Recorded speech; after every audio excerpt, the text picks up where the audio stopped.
Selamat pagi saudara, selamat berjumpa kembali dalam pelajaran Alkitab mingguan bersama Suara di Bukit. Saya berharap keadaan saudara dan keluarga baik, penuh dengan damai sejahtera Allah kita, Yesus Kristus. Saudara seiman, banyak dari kita yang berencana dalam hidup ini, baik itu berencana untuk esok hari atau untuk masa depan. Sebagai contoh, mulai dari rencana untuk berkeluarga, membangun rumah tangga, memilih sekolah atau lembaga pendidikan yang baik untuk anak-anak, agar mereka dapat mendapatkan peluang dan pekerjaan yang baik, menabung atau invest dalam bisnis untuk kehidupan di hari tua. Saudaraku, semua ini adalah hal yang baik untuk dilakukan, namun janganlah sekali-kali hal tersebut menjadi sandaran hidup melebihi dari iman saudara pada Allah dan rencananya bagi hidup saudara.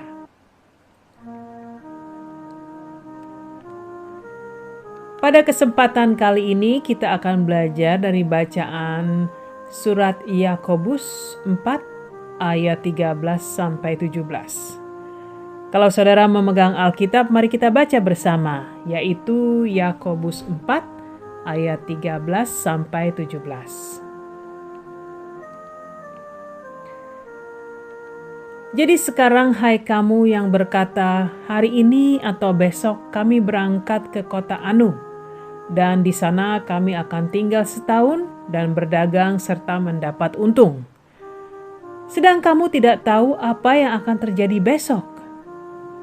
Apakah arti hidupmu? Hidupmu ini sama seperti uap yang sebentar saja kelihatan lalu lenyap.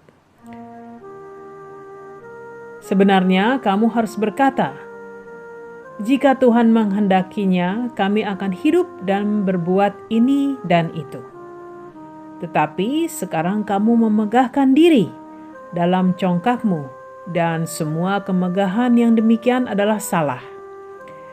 Jika seorang tahu bahwa bagaimana ia harus berbuat baik, tetapi ia tidak melakukannya, ia berdosa. Demikianlah firman Tuhan.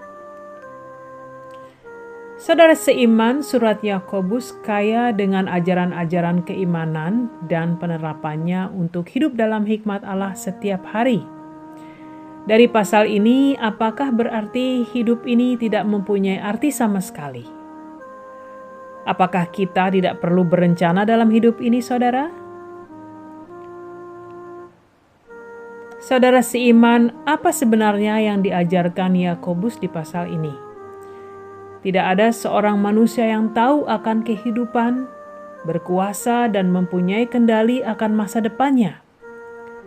Demikian juga tidak ada yang tahu akan datangnya musibah, sakit penyakit, kesengsaraan hidup bahkan kematian.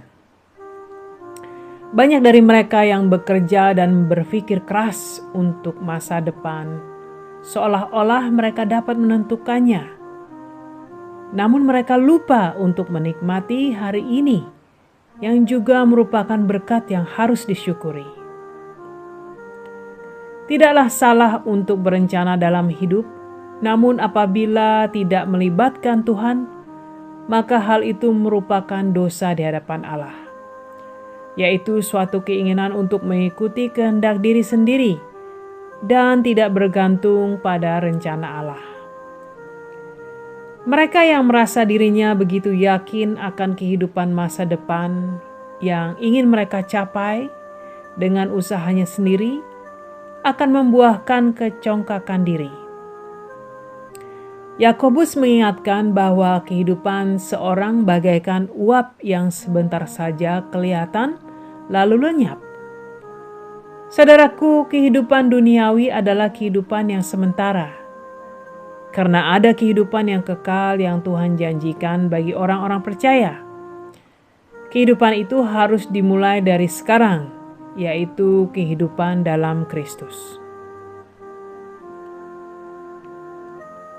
Kolose 3 ayat 1-3 tertulis, "Karena itu kalau kamu dibangkitkan bersama dengan Kristus, carilah perkara yang di atas, di mana Kristus ada, duduk di sebelah kanan Allah.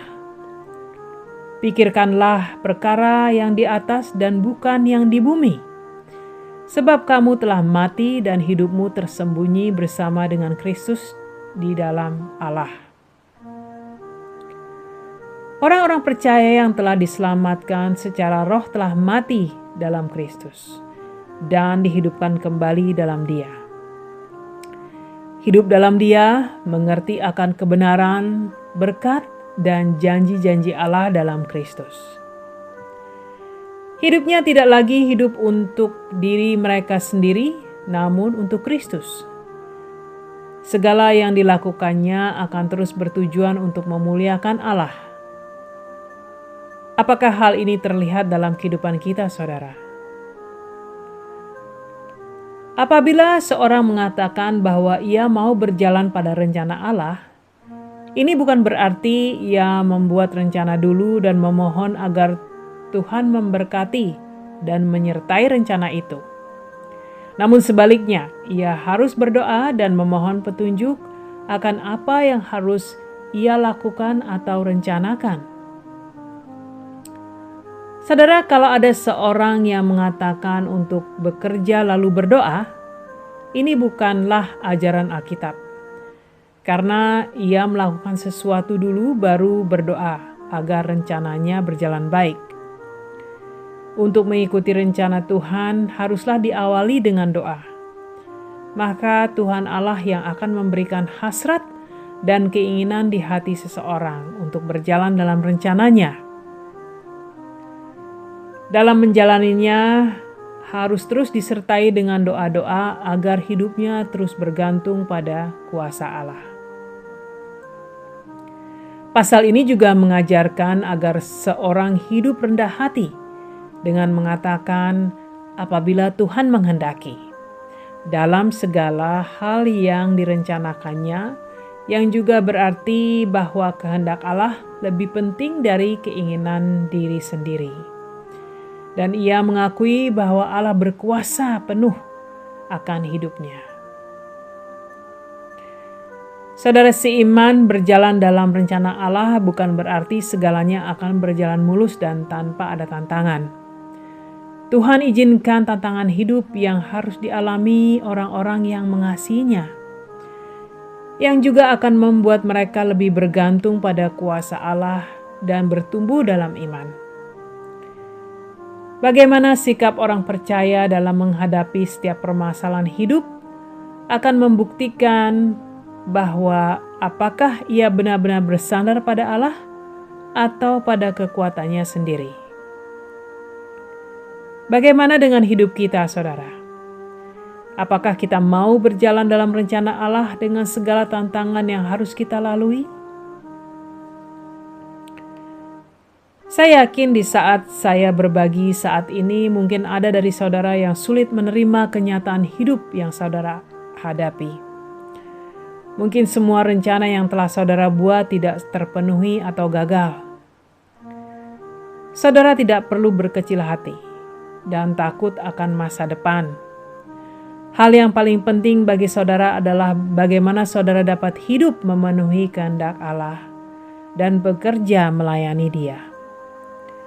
Jangan khawatir atau takut akan kehidupan esok hari, serta percayakan segala apa yang saudara butuhkan di tangannya. Tuhan lebih tahu yang terbaik bagi saudara. Marilah saudara kita terus berpegang kuat pada firman dan terus berdoa. Serahkan segala aspek kehidupan kita pada Allah, karena hanya Tuhan Allah yang berkuasa. Saudara tidak perlu takut akan hari esok, namun jalani hari-hari saudara dengan iman dan doa dalam pimpinan Roh Kudus. Dan teruslah bersyukur. Mari saudara, mari kita berdoa. Allah Bapa di sorga, begitu besar kasih karunia-Mu bagi kami Bapa. Engkau Allah yang kudus dan berkuasa atas hidup kami. Kami mengucap syukur Bapa bahwa saat ini kami telah kembali diberikan kesempatan untuk mempelajari firman-Mu Bapa. Kami percayakan hidup dan masa depan kami serta keluarga kami di tangan-Mu. Engkau yang lebih tahu dan mengerti yang terbaik bagi kami. Sekiranya kami harus menjalani tantangan hidup dalam mengikuti rencana-Mu Bapa, berikan kami kekuatan agar kami tetap tegar dan terus bertumbuh dalam iman. Terima kasih Bapa, di dalam nama Yesus Kristus kami berdoa. Amin saudara, terima kasih telah menonton atau mendengarkan. Tim doa kami akan berdoa bagi saudara. Kalau saudara berkenan, saudara bisa menghubungi tim doa kami melalui email yang tercantum di akhir video ini. Tuhan berkati dan sampai berjumpa kembali minggu depan.